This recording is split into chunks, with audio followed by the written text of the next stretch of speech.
방송에서 제공하는 투자 정보는 투자 판단에 대한 조언입니다. 방송에서 제공하는 주식의 가치, 가격 상승 및 가격 하락에 대해서는 방송사에서 보장하지 않습니다.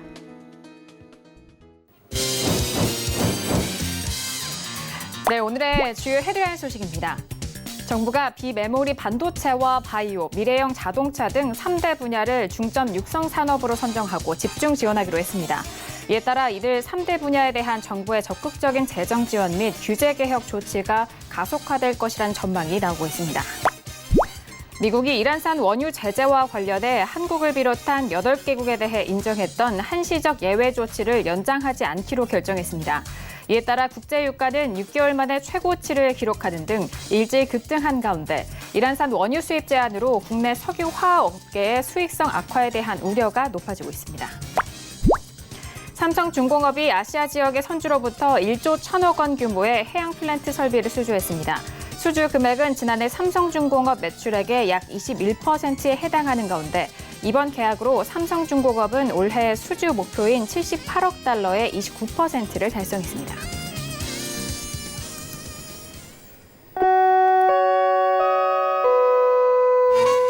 네, 안녕하세요. 평택전문 정석투자 김은혜입니다. 자, 오늘 코스피 지수는 장중 등락을 거듭하다가 결국에는 소폭 상승으로 마감이 됐습니다. 장중에 수급적으로 좀 치열한 공방이 이어졌었는데요. 기관과 개인의 수급 공방 속에서 소폭 상승으로 마무리가 됐습니다.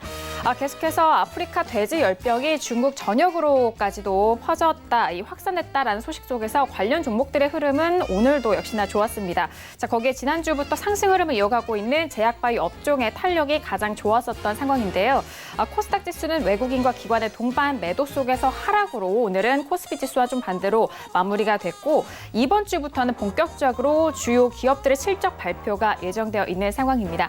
자, 이렇게 모두 월요일장이 마무리가 됐는데요. 오늘도 정석투자와 함께 하시면서 오늘 시장에 대한 정리와 그리고 내일 시장에 대한 대응 전략까지도 꼼꼼하게 확인해 보시길 바라겠습니다. 그럼 오늘 시장 흐름 다시 한번 정리합니다. 시세 보시죠. 네, 오늘 코스피 지수는 전일 대비 0.02% 상승한 2216.65에 장을 마쳤습니다.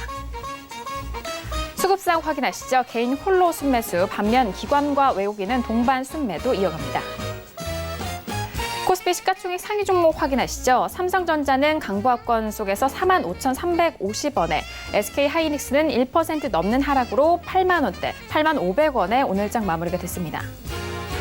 계속해서 코스피 시가총액 상위 종목 확인하시죠. LG화학은 1% 넘는 상승으로 37만 500원에 마무리가 됐고요. 현대모비스는 보합권 마감 속에서 22만 9천 원에 오늘장 마무리가 됐습니다.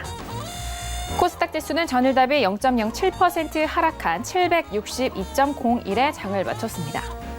수급상 확인하시죠. 개인 홀로 순매수, 반면 기관과 외국인은 동반 순매도 이어갑니다. 코스닥 시가총액 상위 종목 확인하시죠. 제약바이오 업종의 탄력 속에서 셀트론 헬스케어 연일 상승 흐름 이어갑니다. 0.66% 상승한 76,800원에, 신라젠도 2% 넘는 상승으로 64,900원에 오늘장 마무리가 됩니다. 계속해서 코스닥 시가총액 상위 종목 확인하시죠. 메디톡스는 2% 가까운 하락 속에서 61만 4,200원에, 셀트론 제약은 1% 넘는 상승 속에서 6만 200원에 오늘장 마무리가 됐습니다. 네, 본격적으로 월요일장 정석투자 시작합니다. 월요일 저녁은요, 학과장 정웅 대표님과 함께 이어갑니다. 학과장님 안녕하세요. 네, 안녕하세요. 네, 반갑습니다. 지난 주말 토요일이었습니다. 4월 20일이었죠. 강연회를 또 진행을 하셨는데 강연회 후기 많이들 좀 궁금해하실 것 같아요. 어떠셨을까요? 네, 저는 그동안 강연회를 하면서 사람 안 올까 봐 걱정한 게 이번에 처음이었어요. 왜 그랬냐면 2018년 작년이었죠. 개인 투자자들의 절대 다수가 엄청난 손실을 봤잖아요. 그리고 제가 1월 초부터 2월 하순까지 좀 어쨌든 제가 약간 실수가 있었지 않습니까? 그래서 되게 걱정을 했는데 다행스럽게도 1,000명 이상 오셨습니다. 원래 많이 안 오실 줄 알고 한 1,000부 정도만 자료를 준비했었는데 모자랐어요. 그래서 공식적으로는 한 1,100명 정도 된 것 같고 어쨌든 1,000명은 확실히 넘었습니다. 그래서 일단 오셨던 분들 감사드리고요. 그리고 제가 이제 중기 추천주를 드렸잖아요. 그리고 이제 기존을 정확하게 다 드렸으니까 일주일 뒤에 왜 뭐 가냐 안 가냐 이렇게 조급해하지 마시고 제가 심혈을 기울여서 드린 종목들이고 또 여러 가지 뭐 정치, 경제, 뭐 기타 북한 문제 뭐 포괄적으로 많이 말씀드렸습니다. 그래서 앞으로 잘 활용하시기 바라고요. 또 뭐 언제 할지 기약이 없습니다. 어쨌든 저는 최선을 다했고 오셨던 분들 감사드리고요. 제가 이제 강의를 오래 해봤잖아요. 근데 진짜 옆 사람하고 이렇게 대화하거나 이렇게 시선이 딴 데 간 분들이 없더라고요. 상당히 경청을 하셨고요. 저도 대만족이었고 특히 김은혜 씨도 오셨기 때문에 더 자리가 빛났던 것 같습니다. 네, 저도 현장에 있어서 그 분위기와 많은 시청자분들과 함께 했는데 1,000명이 넘는 정말 많은 시청자분들께서 강연에 참석하셔서 정말 그 2시간 동안 집중하시는 모습 저도 기억이 납니다. 오셨던 만큼 좋은 정보로 앞으로의 성공 투자도 기원하도록 하겠고요. 자, 오늘 이렇게 학 과장님과 1시간 동안 이어가 보도록 하겠습니다. 먼저 첫 번째 시간으로 넘어가 볼게요. 오늘의 첫 번째 시간은 시황 분석론이 기다리고 있습니다. 자, 오늘 월요일장 앞서서도 말씀드렸듯이 장중의 흐름이 등락을 좀 거듭을 했었던 상황입니다. 자, 그리고 코스닥 지수는 오늘 하락으로 좀 마무리가 됐고 거기에 더불어서 중국 상해종합지수도 1% 넘는 하락으로 좀 마무리가 됐는데요. 자, 한 주간의 시작인 월요일장인 만큼 시황에 대해서 더욱더 중점적으로 그리고 궁금해하실 분들을 위해서 이 시간 집중해 주시길 바라겠고요. 자, 학 과장님 오늘 양시장에 대한 시황 분석 먼저 도와주실까요? 네, 등락 결과부터 말씀드리겠습니다. 코스피는 혼조세 이후에 강보합 음봉 마감했습니다. 장중에 이제 확실하게 마이너스 전환됐다가 어쨌든 강보합권 마감했는데요. 결과적으로 뭐 음봉이었고요. 3일 연속 5일선을 이탈했다. 이게 이제 포인트가 되겠습니다. 코스닥은 하락하면서 음봉을 마감했어요. 그리고 이제 5일선과 종가가 거의 일치했다. 이게 이제 특징이다 볼 수 있겠는데, 등락 결과는 먼저 차트로 보여드리겠습니다. 차트 보시겠습니다. 오늘 이게 코스피 지수예요. 날짜로 본다 그러면 이제 4일 연속 음봉이죠. 네, 파란색 음봉이 나왔죠. 4일 연속. 그리고 오늘 윗꼬리 아랫꼬리가 상당히 길었습니다. 길었다고 하는 건 뭐냐면 그만큼 치열했다는 얘기죠. 혼조세라는 얘기예요. 그래서 강보합권, 그러니까 플러스 0.02%, 지수로 보면 0.50 포인트입니다. 그러니까 1포인트도 안 돼요. 그러니까 2,000이 넘는 코스피 지수인데 뭐 0.50 포인트 올랐다. 이게 참 올랐다고 하기도 쑥스럽죠. 어쨌든 강보합이었고요. 그리고 보시는 것처럼 음봉 마감했는데 3일 연속으로 이제 5일선 이탈했다는 게 특징입니다. 여기 화면 보시면 이 연두색이 이게 5일선이에요. 화면에 잘 보이는지 모르겠는데 지난 목요일에 크게 한번 밀리고 나서 옆으로 기고 있잖아요. 자, 분봉 한번 볼까요? 분봉을 보면 이제 초반에는 이제 상승을 해줬습니다. 왜 그러냐면 여기서 이제 보시는 것처럼 초반에는 일단 플러스 출발했어요. 그랬다가 한껏 올랐죠. 그리고 이제 밀렸다가 이제 사실상 거의 보합으로 끝났다고 봐야 된다. 그래서 말 그대로 혼조세예요. 누가 보더라도 그렇죠. 살짝 플러스 출발했다가 올라갔다가 쫙 밀렸다가 다시 이게 이제 올라가서 마감해줬고요. 이번에는 이제 코스닥 한번 보시겠습니다. 보시면 코스닥은 오늘 하락하면서 음봉 마감했는데 5일선과 종가가 거의 일치합니다. 그러니까 굉장히 좀 치열하다고 봐야 돼요. 그래서 코스닥은 사실 뭐 단기적으로 본다 그러면 코스피와 좀 따로 움직일 수는 있습니다. 하지만 추세적으로는 뭐 연동될 수밖에 없기 때문에 역시 코스피 지수를 봐야 된다 이렇게 말씀드리겠고요.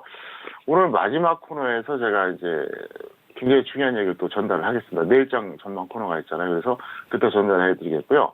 그러면 오늘 어떤 원인으로 올랐나 이걸 또 봐야겠죠. 코스피는 바로 의약품과 화학 두 가지 업종 상승이 어떻게 보면 이제 강보합의 원인입니다. 둘 중에 하나만 하락했다면 아마도 마이너스로 끝났을 겁니다. 왜냐하면 오늘 거의 억지스러울 정도의 어떤 그 강보합 마감이기 때문에 그렇고요. 코스닥은 대형주, 중형주가 하락했습니다. 소형주만 상승했어요. 당연히 지수가 플러스가 나올 수가 없죠. 왜냐하면 대형주는 말 그대로 시가총액이 높거든요. 그래서 대형주거든요. 그 다음에 중형주. 두 개가 하락했으니까, 당연히 지수가 빠질 수밖에 없는데요. 여기서 제가 항상 이걸 말씀드리잖아요. 등락, 결과, 등락, 원인. 이걸 제가 왜 얘기할까요? 그냥 결과만 보면 되는데. 여기에 굉장히 중요한 어떤 의미가 있어요. 등락 원인을 알아야지 분석을 하고 분석을 통한 예측이 가능한 거예요.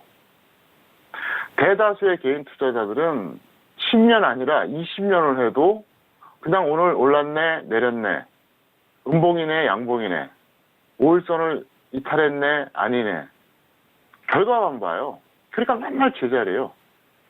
개인만 그런 게 아닙니다. 주식 전문가라고 하는 사람들도 그래요. 근데 왜 등락 원인을 보느냐? 등락 원인을 보면 자 뭐가 나오죠? 무엇 때문에 떨어지고 무엇 때문에 올라가는지를 알게 되잖아요. 그러면 포인트가 뭐죠? 현재 시황을 판단할 때 어떤 것이 등락 요소인가? 이게 보이잖아요. 그럼 예를 들어서 뭐 추세적으로는 어떤 것들, 단기적으로는 어떤 것들, 그러면 그걸 집중해서 볼 수가 있잖아요. 그래서 예를 들어서 등락, 오르고 내리는 원인을 파악을 해요. 그러면 지금은 한 두세 가지 단기적으로 요걸 봐야겠다.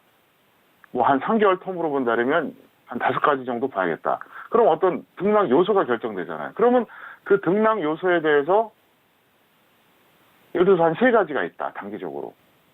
보니까 하나는 그래도 상승 요소 같은데 하나는 하락 요소야. 그러면 번전이죠. 근데 딱 중간에 또 하나가 있어요. 요게 예를 들어서 상승보다는 하락 요소에 가깝다. 이러면 예측이 하락이 되는 거예요. 아시겠어요? 그래서 등락 원인을 보는 거예요. 그리고 제가 항상 말씀드리잖아요. 똑같이 오르고 내렸어도 왜 올랐는지 왜 내렸는지가 상당히 중요합니다. 예를 들어서 플러스 겨우 만들었어요. 근데 알고 봤더니 프로그램에서 엄청나게 매수가 들어온 거예요. 외국인 기관은 적당한 수준으로 매도하고요. 큰 매도는 아니지만. 그럼 외국인 기관이 양쪽에서 매도 나와도 프로그램에서 엄청나게 쏴버리면 또 플러스가 나와요. 이런 경우는 플러스가 되더라도 약한 상승이죠. 그래서 저는 상승이나 하락을 약한 상승, 강한 상승, 약한 하락, 강한 하락 이렇게 좀 더 구분합니다. 그러니까 이분법이 아니라 거기서 더 세분화시켜요. 그래서 제가 이 얘기를 해드리는 거예요. 그래서 제가 왜 이 얘기는 오늘 길게 하냐면 약간 좀 강의성 그 방송인데 항상 여러분들이 등락 원인을 파악하자는 거예요. 그럼 예를 들어서 오늘 코스피 같은 경우 이제 의약품하고 화학업종이 상승해서 이제 어쨌든 강보합이 된 겁니다. 그러면 저게 어떤 재료로 올랐는지 수급이 좋았는지 이것도 저것도 아닌지 그것도 파악해야 되는 거예요. 재료로 올라갔다 그러면 반발성이네. 수급으로 올랐다 그러면은 그래도 약간 지속되겠는데 아니면 이도저도 아니에요. 원인을 몰라. 이거 뭐야? 그러면 또 딱 중간적인 관점에서 보는 거죠. 그러니까 이게 해석이 달라져요. 그리고 오늘 코스닥 같은 경우에도 대형주, 중형주가 이제 하락을 했잖아요. 소형주만 상승했으니까 당연히 지수가 내려가죠. 그러면 대형주가 왜 내려갔나? 시가총액 상위 종목이 많이 있는 제약이라든가 이런 쪽에서 내려간 건지 그거는 괜찮았는데 다른 쪽에서 내려간 건지 이거 완전히 질이 달라요. 예를 들어서 이런 수가 있어요. 대형주군에 속하는 업종들이 이제 몇 개가 있습니다. 3개는 플러스고 하나는 보합이고 하나가 악재 때문에 크게 빠졌어요. 이래서 마이너스가 된 건 긍정이에요. 왜? 그게 반발성이거든요. 해석이 달라요. 똑같이 하락이라고 해도. 그게 아니라 5가지 그 업종이 조금 다 빠졌어요. 이건 굉장히 약한 거예요. 그러니까 이게 분석의 끝은 진짜 무한대예요. 그래서 저는 계속 그렇게 보거든요. 그래서 왜 이 말씀 드리냐면 제가 이제 강연에도 성공적으로 끝나서 기분도 좋고 여러분들에게 조금 더 실질적으로 도움 드리려고 그런 거예요. 아마 이런 얘기 처음 들을 겁니다. 증권방송 경제TV 10년 이상 봐도 이게 원래 평택촌놈의 분석 방식이에요. 제가 원래 굉장히 섬세합니다. 여러분들이 생각하는 거 이상으로 섬세해요. 그래서 저는 이제 약간 좀 여담입니다만 사람도 그런 식으로 분석해요. 딱 사람을 판단할 때 한 5가지 요소가 있어요. 제가 보는 기준이 있어요. 그래서 딱 이 사람은 긍정 3개, 부정 2개. 결론? 그래도 약간 긍정적이네. 이 사람은 긍정이 4개, 부정이 1. 와, 그래도 우수한 인간이네. 이 사람은 5가지가 다 긍정이야. 내가 반드시 옆에 둬야지. 잡아야지. 저 이렇게 생각해요. 실제로 그렇습니다, 저는. 딱 어떤 사람은 긍정은 하나도 없어. 부정만 써. 가차없이 버립니다. 왜? 언젠가 저한테 피해를 주거든요. 아니면 다른 사람한테 피해를 준 사람이에요. 그래서 아주 섬세하게, 그러니까 어떤 요소를 갖고 파악하는 거예요. 그래서 이 분석이라고 하는 것에 대해서 왜 이렇게 제가 길게 얘기하냐면 주식만 해당되는 게 아닙니다. 여러분들이 살아가면서 어떤 기획을 세우고, 그러니까 전략을 짜고, 사람을 판단하고, 이것도 다 포함되는 거예요. 그래서 그런 어떤 팁을 드렸고요. 특이사항 말씀드린다 그러면, 외국인 기관이 이제 그 프로그램 3가지가 다 매도했었는데도 불구하고 장중에 반등을 시도했었는데, 사실은 의약품 때문에 그렇게 된 거고요. 뭐 큰 의미는 없다고 보고 있습니다. 그리고 코스닥은 오늘 특별한 사항은 없었다. 그래서 이 정도로 마무리하겠습니다. 네, 오늘 양시장에 대해서 시황 분석을 먼저 도와드렸습니다. 일단 앞서서 말씀드렸듯이 오늘 등락에 대한 부분까지도 확인을 드렸는데요.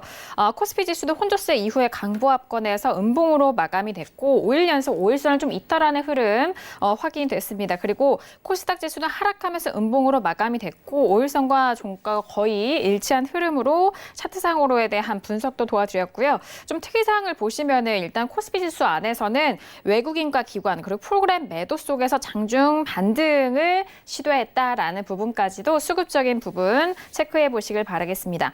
자, 이어서 오늘 시장 안에서 관심 있게 살펴보셨던 관심 종목도 만나보도록 하겠습니다. 학 과장님, 오늘 시장 안에서 어떤 종목들 관심 있게 보셨을까요? 네, LG이노텍과 동일철강 2 종목을 뽑아봤습니다. 네, 오늘 월요일장 관심 종목은 LG이노텍과 동일철강 2가지 종목 선정해 주셨는데 첫 번째 LG이노텍은 오늘 3% 가깝게 빠지면서 12만 1,000원에 그리고 동일철강은 오늘 상한가를 기록하면서 5,720원에 마감이 된 상황입니다. 지난번에 LG이노텍 관심 종목으로 최근에도 좀 꼽아주셨던 것 같은데요. 구체적인 분석도 도와주실까요? 네, LG이노텍은 제가 지난주 수요일에 얘기했습니다. 보유자는 매도하고 미보유자는 현물 같은 경우 관망하는데 파생 매매자는 주식 선물을 해라 이렇게 얘기했었죠. 보유자를 매도하라 그랬으니까 주식 선물 할 때 뭘 하죠? 매도죠 당연히. 그래서 아마 이거 참고하신 분들은 오늘 무조건 수익 났습니다. 여전히 보유자는 매도고요. 미보유자는 121선 이하에서만 단기 매매하세요. 차트 보시겠습니다. 지난주 수요일에 얘기했어요. 그러면 이제 목요일에 뭐 얼추 대충 들어갔다고 해도 오늘 장중한테 5% 이상 빠졌다가 지금 2.81% 빠졌는데 그러면 목요일에 대충 들어갔다고 쳐도 이 구간이면은 주선물 하신 분들은 알죠. 아무리 못했다 해도 대략 한 30%. 좀 제대로 하신 분들은 50%가 넘어요. 예. 주식 선물은 매도에서 5%가 밀리면 50%씩이거든요. 그래서 이 방송을 보셨던 분들은 분명히 LG이노텍으로 수익이 낮다 이렇게 생각이 되기 때문에 기분이 좋아서 한번 꼽아봤고요. 다시 한번 설명드리겠습니다. LG이노텍 같은 경우에는 제가 2017년에도 정말 좀 아주 작정을 하고 제가 매도 사인 냈었잖아요. 주식 선물 매도하라고. 그래서 뭐 이때도 마찬가지. 뭐 계속 얘기했어요. 계속. 기회 있을 때마다. 그러고 나서 크게 한번 밀렸죠. 그래서 간단합니다. 주식 선물은 현물하고 달라서 레버리지가 10배 정도거든요. 그래서 매수했는데 5% 올라갔다. 그럼 50%씩이고요. 매도했는데 5% 내려갔다. 그럼 어떻게 될까요? 50%씩이에요. 그러면 간단합니다. 한 30% 내려가면 어떻게 될까요? 300% 되는 거예요. 그래서 2017년에 들어가셨던 분들이 정말 추세를 하신 분들은 당연히 수익 났고요. 그리고 작년에도 또 얘기했어요, 제가. 또. 작년 여름에 또 들어가라고. 작년 여름에 들어가신 분들은 수익이 정말 장난 아니었죠. 왜 그러냐? 작년에 그때 제가 들어가라고 했을 때 가격대가 16만 원대였어요. 근데 이게 지금 8만 원대 중반까지 내려왔거든요. 거의 반토막 났죠. 물론 이걸 계속 2달 이렇게 홀딩하신 분 별로 없겠죠. 하지만 기회는 드렸다는 거죠. 근데 제가 이제 지난주에도 얘기했었잖아요. 똑같다, 이번에. 똑같다. 근데 아마도 제가 볼 때는 여기서 더 올 것 같아요. 더 수익이 나올 가능성이 있으니까, LG노텍을 예를 들어서 여러분들이 베팅을 조금 하신 분들은 좀 더 길게 끌고 가고요. 많이 했다. 그러면 이제 일부는 좀 차익 실현하고 나머지 갖고 좀 대응하시면 될 것 같고요. 그러면 이제 나는 파생을 안 한다. 현물만 한다. 그럼 어떻게 한다? 이 종목 같은 경우에는 무조건 121선 이하까지 기다리세요. 오거나 말거나. 네, 오거나 말거나. 자, 제가 항상 평택촌놈 차트 이론이라고 해서 설명드리는 거 다 아시죠? 이게는 뭐 거의 여러분들 알 겁니다. 여기서 이제 이게 상승 추세잖아요, 어쨌든. 61선, 파란색이 121선, 빨간색 돌파했으니까. 자, 이럴 때 항상 하는 얘기 있죠? 21선 아래 매수하던가, 61선 위에서 매수하던가, 아니면 121선 아래에서 매수하던가. 아마 김은혜 씨도 그러고 우리 작가님, PD님 아마 거의 잠꼬대 할 거예요. 하도 많이 들어갔고. 아마 주식을 한다 그러면 이거를 명심할 겁니다. 왜 이렇게 하느냐? 이런 종목 같은 경우에는 어설프게 조정받을 때 들어가면 안 돼요. 왜? 상승 추세 전환이 상당히 늦었거든요. 그러니까 오늘 제가 기분 좋아서 많이 말씀드리는데요. 예를 들어서 한 이쯤에서 상승 추세 전환이 됐었다. 이거랑 완전히 달라요. 시점으로 봤을 때. 그러니까 한 2달 전에 상승 추세 전환된 거는 21선 아래나 61선 위 정도 해도 돼요. 거기서 이제 종목의 탄력이 좀 강한 거는 21선 깼다 가는 거고요. 약한 거는 61선 근처까지 내려와요. 근데 이거는 보시다시피 4월에 지금 상승 추세 전환됐어요. 4월에. 이러면 이거는 까짓거 가려면 가. 이렇게 생각하셔야 돼요. 예를 들어서 내가 조정 기다렸는데 안 오고 간다. 그럼 가라 그래요. 까짓거. 확실하게 조정 받지 않으면 들어가는 게 아니에요. 왜냐? 잘못하면 그대로 뚫게 맞습니다. 그래서 그거 말씀드리겠고요. 동일철강 같은 경우 왜 올라갔냐면 이게 이제 제2공장 부지 매각 이런 부산의 개발권 이런 것 때문에 올라간 건데 제가 보기에는 오늘 워낙 탄력이 좋아서 조금 더 홀딩했다가 빠르면 내일 아니면 한 수요일 정도 그때쯤 매도하시는 게 맞을 것 같고요. 미보자는 추격을 반대합니다. 최근에 장세가 좀 실속 없는 장세였거든요. 사실은 지수만 올라갔었지.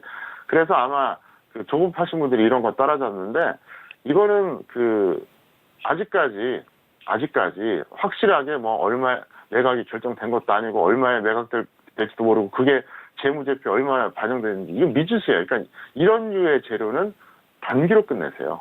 그래서 동일철강은 그렇게 대응해달라 이렇게 설명을 드리겠습니다. 네, 오늘 관심 종목 2가지 종목에 대해서도 구체적인 분석을 도와드렸습니다. 첫 번째 관심 종목인 LG이노텍은요. 일단 보유자는 매도에 대한 의견과 미보유자는 121선 이하에서 매수 접근 가능하다라고 매수에 대한 타이밍 차트를 통해서 꼼꼼하게 좀 짚어드렸고요. 그리고 오늘 상한가를 기록했던 동일철강 같은 경우에는 오늘의 탄력 조금 더 탄력이 남아있다라는 그런 의견과 함께 보유자는 조금 더 홀딩한 이후에 매도에 대한 의견이고요. 하지만 미보유자에 대한 부분은 추경 매수를 반대한다, 지양하셔라라는 의견까지 전달해드리도록 하겠습니다. 자, 이렇게 오늘의 관심 종목까지 만나봤고요. 이어서 두 번째 시간으로 넘어가 볼게요. 오늘 투자학개로운 시간이 기다리고 있습니다. 자, 앞서서 오늘 현재 시황에 대해서 그리고 종목에 대한 부분도 훑어드렸고요. 이번 시간을 통해서는 교육 내용으로 여러분들을 찾아가는데 앞으로 투자에 있어서 도움이 될 만한 기본적인 교육 내용들 학 과장님이 준비를 해주고 계십니다. 자, 오늘은 또 어떤 내용을 중점적으로 풀어주실지도 궁금한데요. 학 과장님 오늘은 어떤 내용 좀 배워볼까요? 네, 오늘은 좀 입체적인 강의를 좀 하겠습니다. 그러니까 그동안의 강의 내용은 좀 평면적이었거든요. 그러니까 어떤 이론이 있으면 저의 이론이죠. 텍스트화 시켜서 그거를 이제 전달하는 이런 식의 강의였는데 오늘은 다소 입체적이라고 하는 게 왜 그렇게 말씀드리냐면 질문에 대한 답변입니다. 물론 그 질문은 제가 만든 거예요. 그래서 제목이 뭐냐, 평택천남 정석투자 핵심 문제풀이. 그래서 제가 이제 문제를 만들어 봤습니다. 그래서 이제 이거를 설명하다 보면 여러분들이 좀 더 와닿을 수 있을 것 같아서 제가 이제 직접 만들어 봤는데요. 뭐 참고로 저는 뭐 중학교, 고등학교에서 교사했었고 대학에서도 저는 교수를 했었어요. 교육자 출신이니까 그동안 뭐 학원 강사도 오래 했거든요. 그러니까 문제를 많이 만들어 봤죠. 그래서 어떤 게 그 투자자한테 필요한 문제인지 대충은 알잖아요. 감각이 좀 있지 않습니까? 그래서 제가 이제 만든 건데 한번 들어보시기 바랍니다. 자, 질문이 뭐냐 이거예요. 자기 분석형 투자자의 세 가지 유형 중에서 차트 맹신형의 경우 가장 큰 문제점은 이거예요. 자기 분석형. 그러니까 이런 게 있습니다. 투자자들이 크게 보면은 첫 번째가 자기 분석형. 본인이 판단해서 하는 사람이 있고요. 두 번째가 타인 의존형. 누가 됐든 남한테 이제 의존하는 게 있고요. 세 번째가 이제 그 매매 이름형이에요. 제가 그 얘기 한번 했었죠. 자기 분석형이 되려고 그러면 최소한 5년 있어야 된다. 5년. 그것도 노력하고 머리 좋은 사람이. 웬만한 사람은 10년 돼야 자기 분석 할까 말까요. 근데 그 초보자들이 이제 차트 좀 배워가지고 한 1년 좀 지나면 까불죠. 한 2년, 3년 지나면 막 기고만장해져요. 장 좋을 때 시장이 돈 벌어주는 것도 모르고 차트 잘 본다고 엄청난 착각을 해요. 근데 어떻게 될까요? 장 빠지면 무용지물 돼요. 어쨌든 자기 분석형이 있고, 그 다음에 뭐가 있냐면 이제 타인 의존형. 그 타인이 뭐 누가 될지 모르겠지만 어쨌든 타인에 의해서 어떤 그 결정을 하고 전망을 하면 그걸 그대로 따라하는 형이 있고, 매매 이중형이 있다 그랬잖아요. 네, 돈 맡기는 거죠, 펀드회사. 근데 이제 그 첫 번째가 이제 자기 분석형인데 그 중에서도 뭐 여러 가지가 있는데 차트를 맹신하는 사람들이 있어요. 가장 큰 문제점이 뭘까? 그걸 이제 설명드리는 거예요. 자, 답변이 뭐냐? 네, 질문이 자기 분석형 투자자의 세 가지 유형 중에서 차트 맹신의 경우 문제점이 뭐냐? 이건데 답변은 뭐냐? 차트 분석만 잘하면 모든 것이 해결된다고 착각을 한다는 거예요. 착각. 그 착각은 스스로 하는 거죠. 제3자가 혹은 어떤 누군가 상대방이 그 착각하게 만드는 착오를 불러일으키는 게 아니죠. 본인이 착각하는 거예요. 그런데 이거를 제가 왜 이렇게 강조하냐면은 항상 초보자들은 비슷한 사이클을 타요. 첫 번째, 장 좋을 때 주식 투자 시작한다. 폭락을 거듭하거나 주식이 정말로 완전히 정말 뭐 진짜 막 난리가 나갖고 정말 이건 진짜 패닉 중에서 패닉이다. 이럴 때 시작한 사람이 별로 없어요. 대다수가 한 최고점을 기준으로 8분 흥선, 늦은 사람은 정말 10분 흥선, 최고점에서 그때 시작하는 사람 많아요. 두 번째, 주식투자 시작하면은 차트부터 배워. 여기서부터 실패하는 거예요. 여기서부터. 먼저 투자 경험이 있는 어떤 그 선배 개인 투자자들 입장에서는 차트 갖고 얘기하면 가르치하거든요. 그러니까 이제 그거 따라하고요. 또 차트밖에 모르는 주식 전문가들이 있어요. 근데 그게 이제 정답인 줄 아는 거예요. 그래서 제가 이걸 그렇게 얘기하는 거 절대 아니란 거예요. 왜?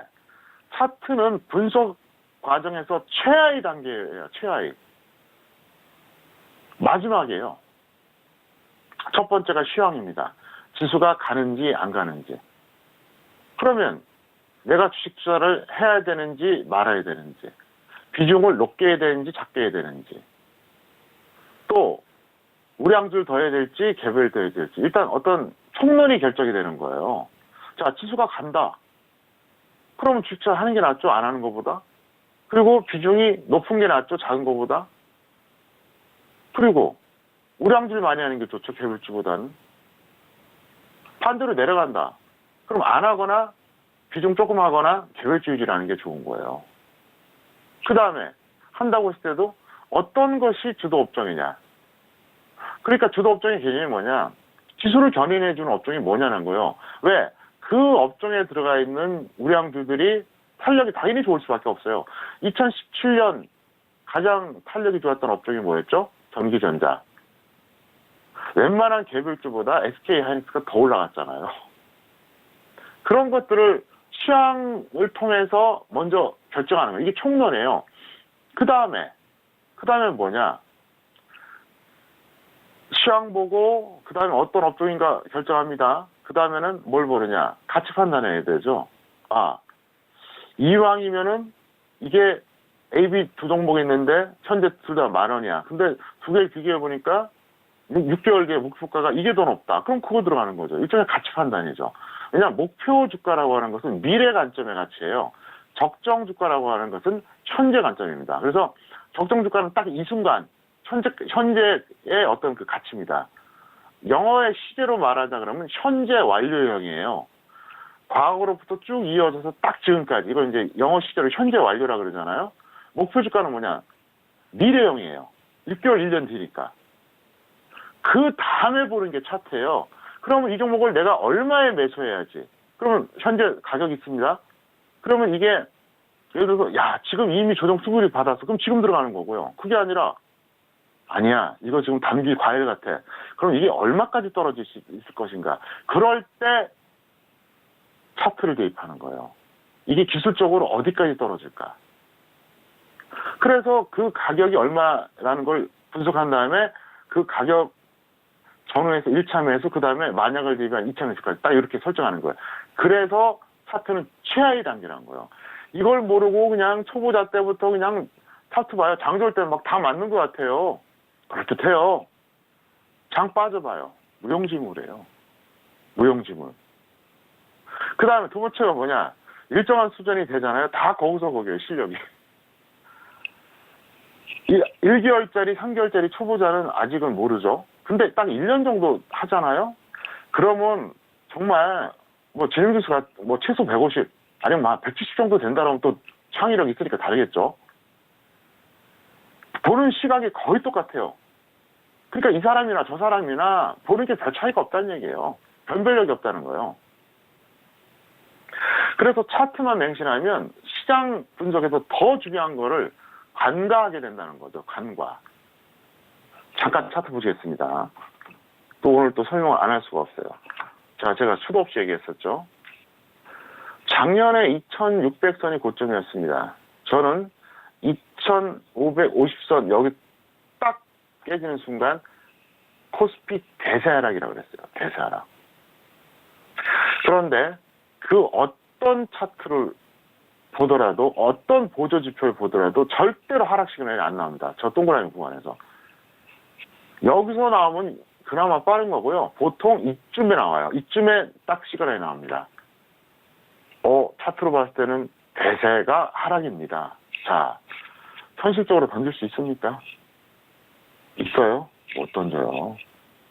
작게는 200포인트, 많게는 300포인트 빠진 구간에서 못 던져요.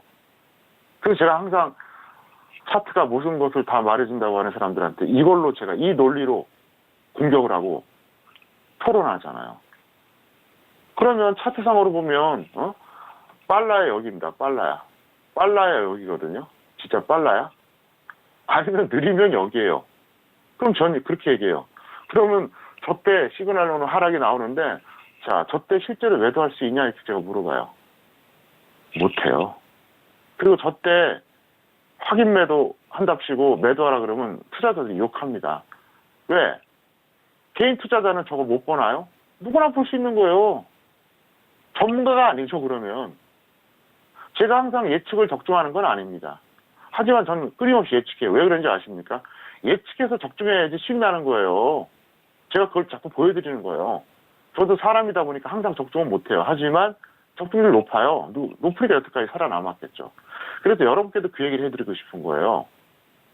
차트는 최하수의 영역이에요. 조금만 공부하면 누구나 다 비슷해요. 여기 너무 맹신하지 말고요. 그 앞서서 가치, 그 다음에 업종, 시황 이걸 우선 보시라는 거예요. 그리고 예측하려고 노력하세요. 예측하려고. 매수는 좀 늦어도 상관없어요. 매도는 늦으면 못해요. 예를 들어서 어떤 종목이 바닥이 10,000원이에요. 근데 이게 올라갈 것 같으면 13,000원, 15,000원도 들어갈 수 있잖아요. 사람 심리가 그렇거든요. 왜 더 올라간다는 앞으로 올라갈 수 있다는 어떤 기대감 때문에. 왜냐하면 13,000원은 20,000원까지 올라갈 수 있어. 이렇게 생각하고 15,000원에 잡으면서도 25,000원 갈 거 아니냐. 이렇게 생각하기 때문에 그게 현실적으로 매수는 그렇게 어렵지가 않아요. 차라리. 근데 매도가 이게 어려워요. 예를 들어서 고점이 50,000원이었어요. 40,000원 내려왔단 말이야. 그러면 20% 빠진 거잖아요. 그러면 와, 내가 평가액이 50,000원이었던 적 있었는데, 야, 50,000원 있을 때는 내가 말이야, 40% 평가액이었는데, 야, 이거 완전히 수익이 절반으로 줄었네? 수익인데도 못 던져요. 만약에 48,000원에 들어갔단 말이에요. 그러면 살짝 50,000원 봤어요.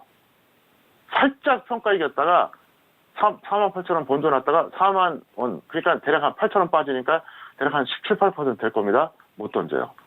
그래서 매도가 어려운 거예요. 그래서 제가 그런 얘기 하잖아요. 매수를 잘하면 초단이고요. 매도를 잘하면 구단이라고 그럽니다. 그래서 차트 그렇게 잘 본다고 하는 사람들, 차트가 모든 것이라고 말하는 사람들, 작년에 저처럼 2,550선 딱 그 라인에서 대세하락이라고 얘기했냐고요. 그 누구도 얘기 안 했잖아요. 저는 망신당할 거 각오하고 얘기한 거예요. 저는 차트 보고 얘기한 거 아니에요. 왜? 주식 투자를 조금만 알고 있는 분들 다 알 겁니다. 저거 차트로 나오냐고요. 안 나와요. 어떤 차트, 전 세계 어떤 차트를 갖다 대도 저 라인에서 하락 시그널이 안 나옵니다. 그래서 차트에 맹신하지 말아달라. 차트보다 그 앞선 어떤 그런 중요한 요소들, 그거를 먼저 생각하자. 오늘의 강의 핵심 포인트입니다. 여기까지 전달하겠습니다. 네, 오늘 두 번째 시간이었죠. 투자학 개론 시간을 통해서는 정석 투자 핵심 Q&A, 일단 뭐 투자자에 대한 유형도 좀 분석을 풀어주시면서 다양한 또 교육 내용도 첨부했으니까요. 다시 한번 좀 참고해 주시길 바라겠습니다. 자, 지금 시각은 10시 35분 지나가고 있습니다. 지난주 금요일장 뉴욕 증시는 휴장에 들어갔고 다시 월요일장 재개가 됐는데요. 3대 지수 모두 하락 출발한 상황입니다. 국내와 마찬가지로 뉴욕 미국 시장 역시나 이번 한 주가 주요 기업들의 실적 발표가 예정이 되어 있는 상황인데요. 휴장한 이후에 오늘의 시작은 3대 지수 모두 하락 출발이 된 상황 속에서 현선물 쪽에서 모두 하락 쪽으로 빠지고 있고요. 야간 선물도 역시 국내 야간 선물도 역시 현재 약보합권에서 움직이면서 현재 286.25선에서 거래가 되고 있는 상황입니다.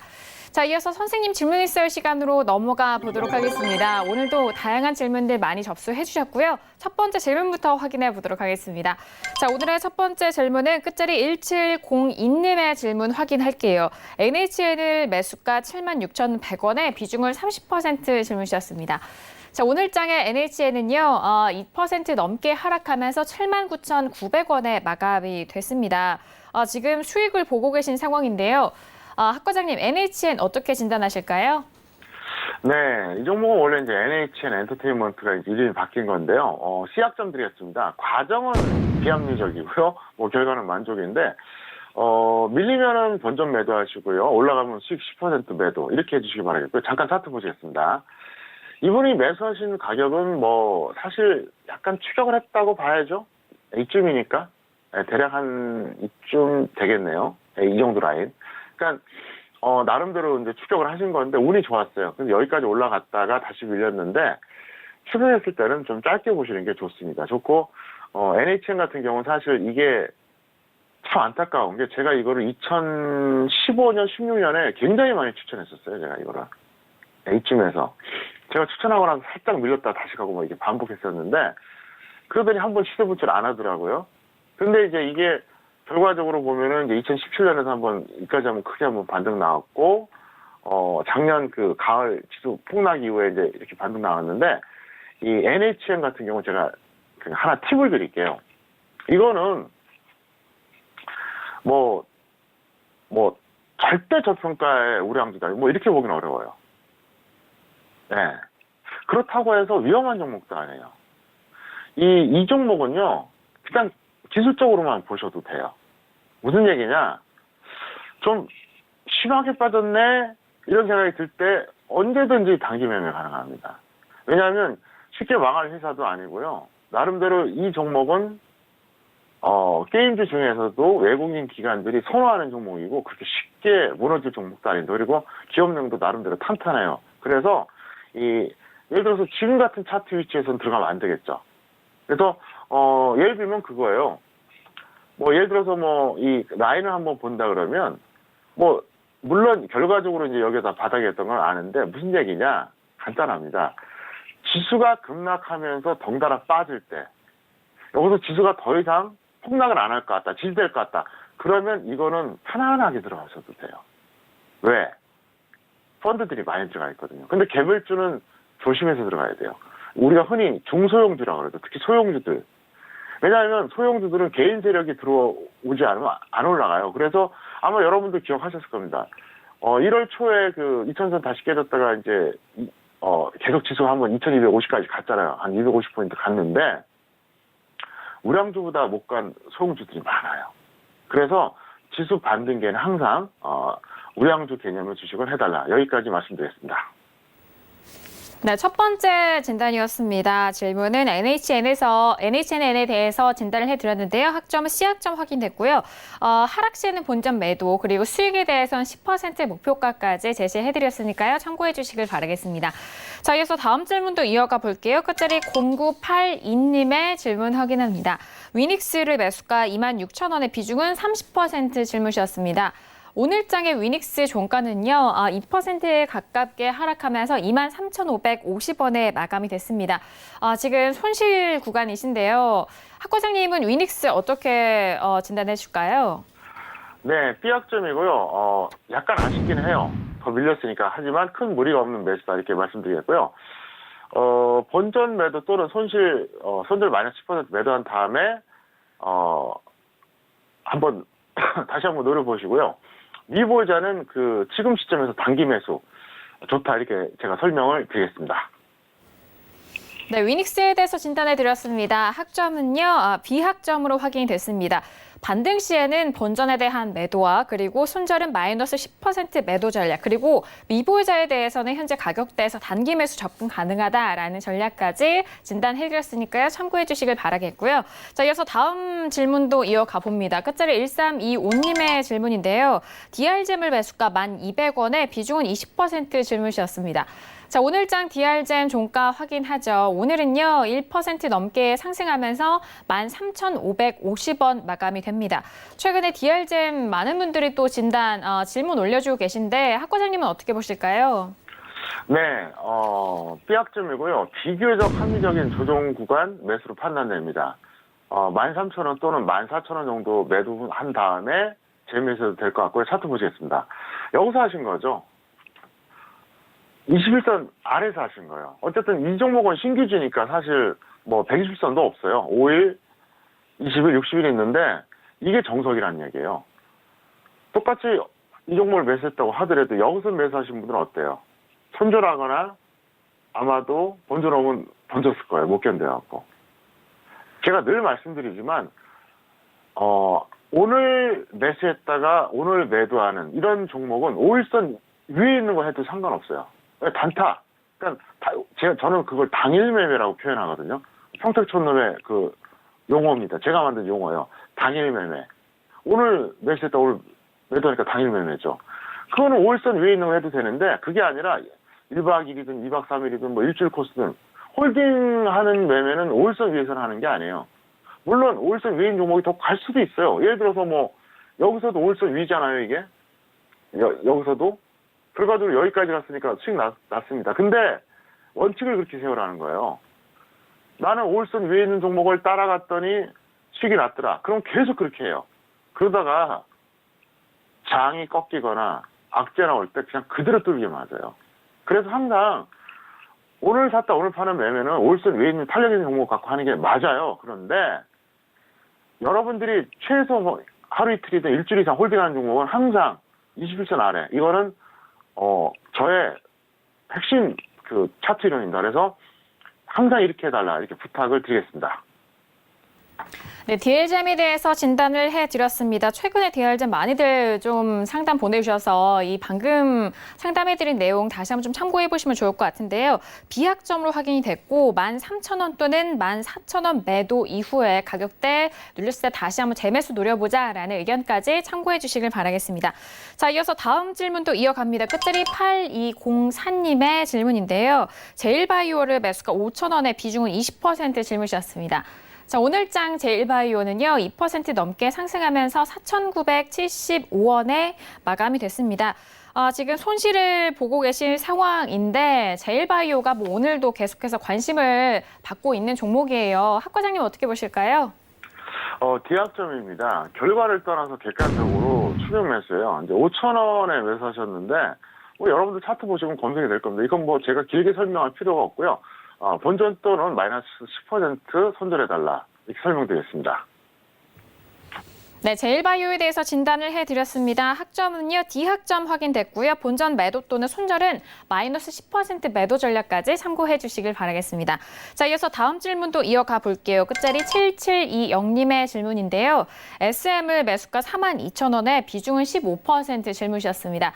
자, 오늘장의 SM 종가 확인할게요. 오늘은 1% 넘는 상승 속에서 41,450원 마감이 됩니다. 소폭 손실 구간이신데, 자, 학 과장님 SM은 어떻게 보실까요?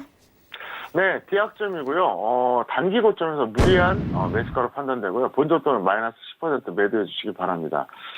사실 저는 엔터테인먼트 관련주에 대해서 사실 좀 부정적이에요. 그건 좀 말씀드릴게요.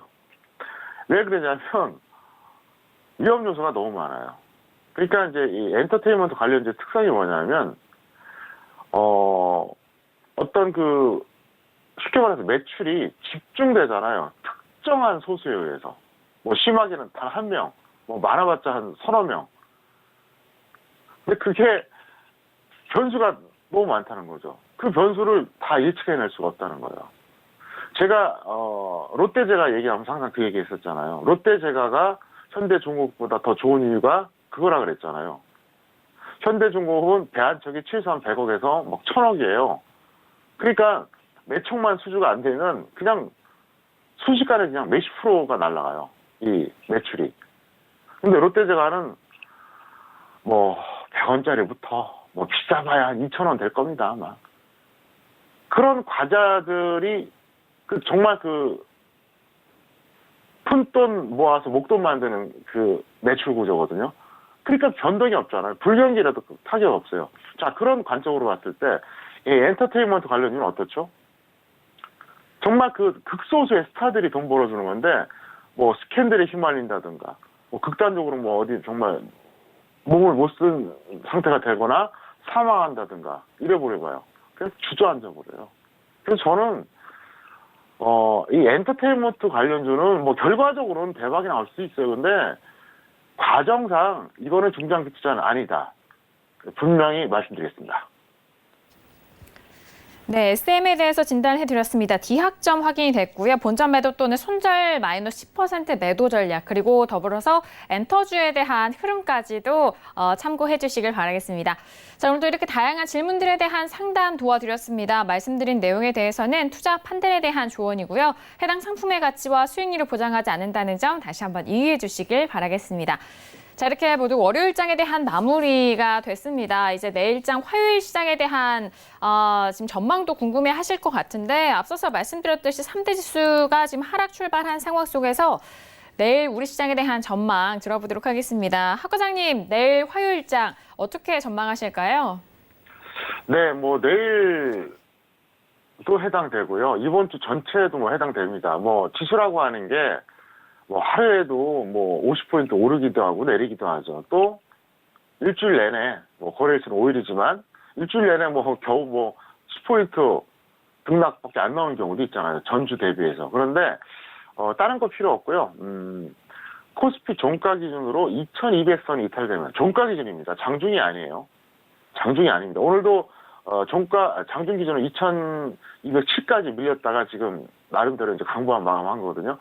어쨌든 월요일이 되든 화요일이 되든 수요일이 되든 코스피 종가 기준으로 2200선 이탈되면 이중 고점이 완성된 거예요. 이중 고점이. 그러면 그때라도 하방 베팅하면 질 가능성이 상당히 높습니다. 미리 베팅하면 더 좋겠지만 저는 실전에서 하방 베팅을 당연히 미리 했죠. 잠깐 차트 보시겠습니다. 자, 이게 무슨 얘기냐면요. 그래서 여러분들 이해하기 쉽게 설명드린 거예요. 어쨌든 2200선이 무너진다. 종가 기준으로 코스피입니다, 이게. 네, 이게 2200선. 이게 무너지면, 이중 고점이 완성된다는 거예요. 사실 여기서 지난 2월 25일하고, 이번에 4월하고 10포인트 정도 차이가 나지만, 이중 고점이라고 봐야 돼요, 이거는요. 이거는, 당연히.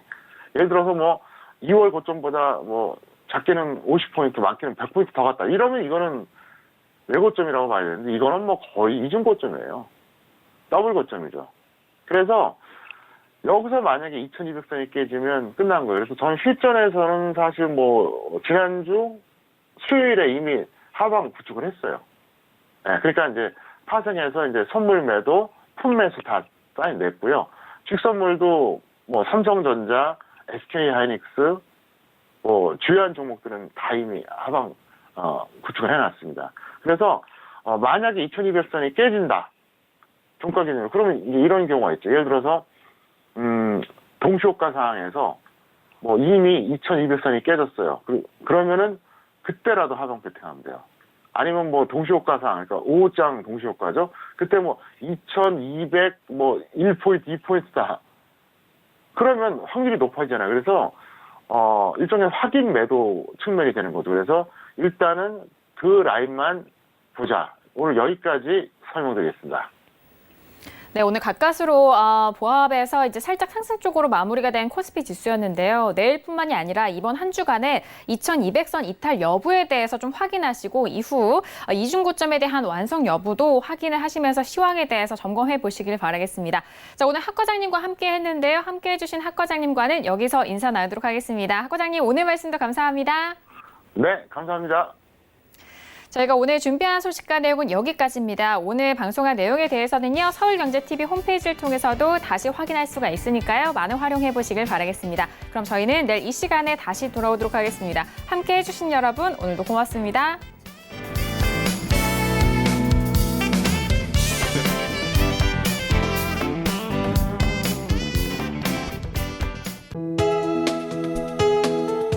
방송에서 제공하는 투자 정보는 투자 판단에 대한 조언입니다. 방송에서 제공하는 주식의 가치, 가격 상승 및 가격 하락에 대해서는 방송사에서 보장하지 않습니다.